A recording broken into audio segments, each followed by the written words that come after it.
It's Mashup! Mashup! We got a good one for you folks today, but first, as always, I am Ray Carcillo. That is my best friend, Lee Elias.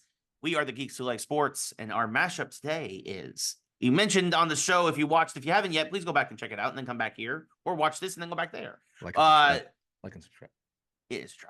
Netflix houses, which of course is going to be actual real life places you can go to enjoy your favorite next Netflix branded shows, from Bridgerton to Squid Game to Stranger Things. We want to know what fictional brand deserves its own kind of like theme park / Netflix house. Lee, why don't you kick it off? Oh, but there's so many, Ray. I think there's one obvious one that I kind of want to get out of the way early because it's kind of been done, but it's Wonka. So Hershey Park already exists, which is kind of like, I guess, the real world equivalent of that. In the film, it's kind of the house is a fun house. Yeah. But I think it would be cool if there was a Wonka park someplace, but it's not super creative because I think it's very easy to imagine that. And some of the other ones I have on my list here are just way more fun.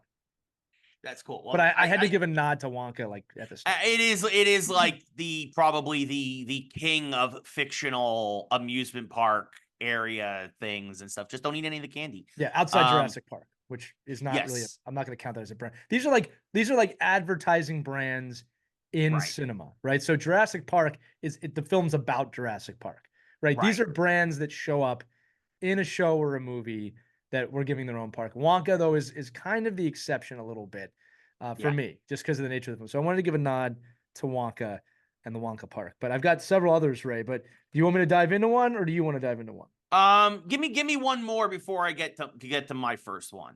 Okay. Well, let's just go back to the early days of our lives. The Acme Corporation, which is in all of Looney Tunes, which creates weapons for people or weapons of mass destruction. But no, Acme is, of course, the store that whenever the Looney Tunes need something, Acme delivers. What's funny about that is, living in Philadelphia, our grocery store is called Acme. So when I was growing up, Ray, I'm not kidding, there's Acme's everywhere here.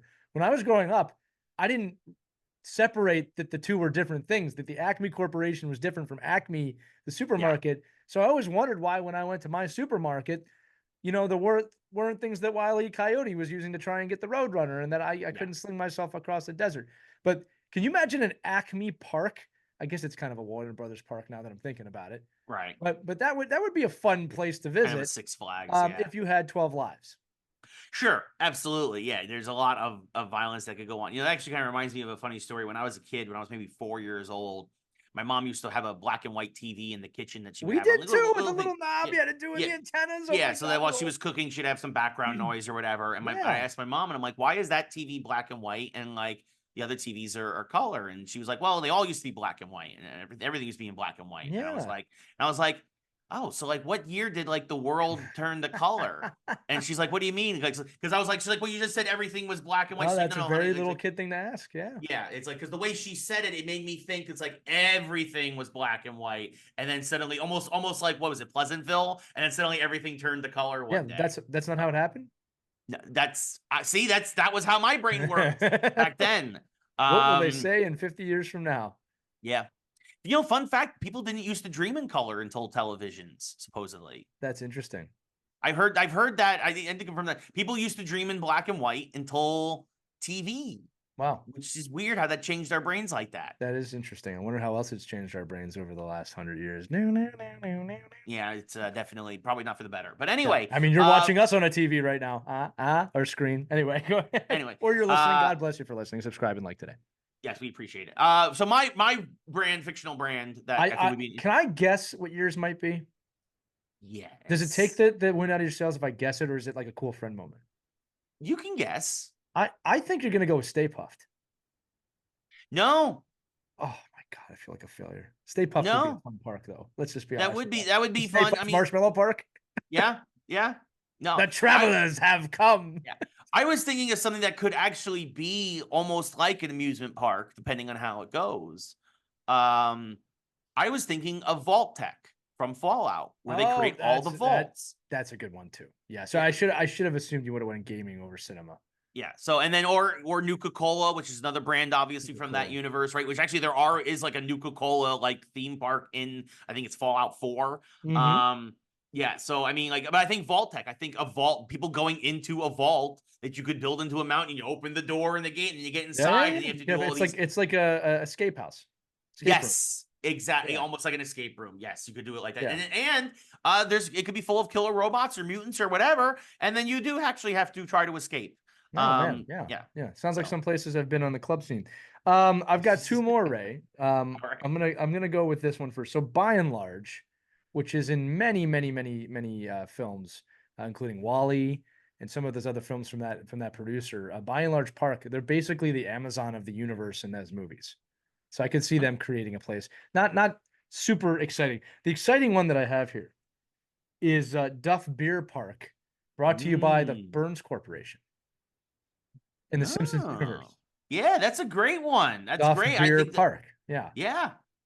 Absolutely. I think that's a lot of fun because obviously the Simpsons, you get the Simpsons, you do the beer flume instead of the log flume or whatever. The beer flume. This stuff writes itself. You can go to Moe's Tavern. Yeah, exactly. I mean, you can finally get a go flaming there. Mo. Get a flaming Mo. I mean, I think they have actually like Moe's Tavern at Universal now. Sure, at least the one out here. Barney's Belch Escape. There you go. Yeah, absolutely. I mean, there's a lot. You could fight Marge with a vacuum like you did in the arcade machine. But yeah, it's Duff Beer Park powered by the Burns Corporation. Right, Smithers? Nice. My other one is again staying in gaming. Borderlands.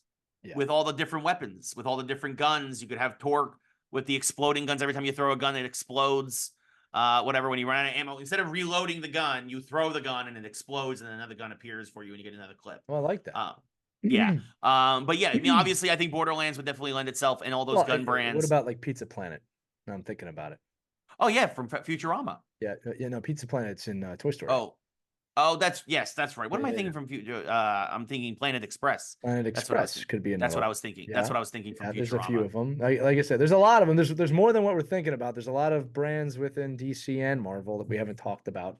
I mean, you could do Luthor, the Lex Corporation, and things like that. But I don't think anybody want to go to that. Yeah, no, there's a lot of really interesting brands out there that I think LexCorp, LexCorp theme park would definitely be interesting. Step inside. Give me your money. Step outside. Wayne Enterprises. Wayne Enterprises could be really funny. Yes. We're doing good by doing bad. That would be interesting. Oh, Stark Tech. Then Stark Tech, right? I was thinking about Stark. I purposely didn't mention it because it's like that, the theme park for them, what would that look like? But I could see Tony Stark creating his own theme park for Iron Man for sure. Absolutely. Yeah. You know what I mean? I think that would be a fun one. That would be hilarious. But we want to know what you think. As always, comment below. Give us know everything what you think about the mashup and stuff. Let us know what you thought about our thoughts. Then give us your own. And we will talk about them possibly if they're good. I'm just gonna say it again. When you go to Stay Puft Park, you have to choose the Destructor. And I think again, I said it on the show. It'd be funny if when you come in the park, all you hear is that travelers have come. That would be a great, definitely great way to walk into that. It's actually it's not really Stay Puft Park, is it then? No, it's a Ghostbusters Park or a Gozer Park at that point. Gozer. Go to Gozer. Go to Gozer Park. This weekend only, 15% off for your children and marshmallows. Would you be the key? So then I guess you would go in. What was it? The key you would need a key master to go in with the gatekeeper. With the gatekeeper, right? There is no gatekeeper, only Zool. There you go. All right, we want to know what you think. Comment below, or make sure you send us an email. geekslikesports@gmail.com. And again, tell your friends about the show. If you're enjoying the show, we know who you are. Maybe we don't, but tell your friends about it. Pass it along. Share those mini clips. Like those mini clips. All of it helps, my friends. So thank you so much for being great supporters of Geeks Who Like Sports and this episode of The Mashup. The Mashup. Yes, thank you all so much for watching. We really appreciate it. For Lee, I'm Ray. This has been the Geeks Who Like Sports Mashup. We'll see y'all next week, everybody. Bye.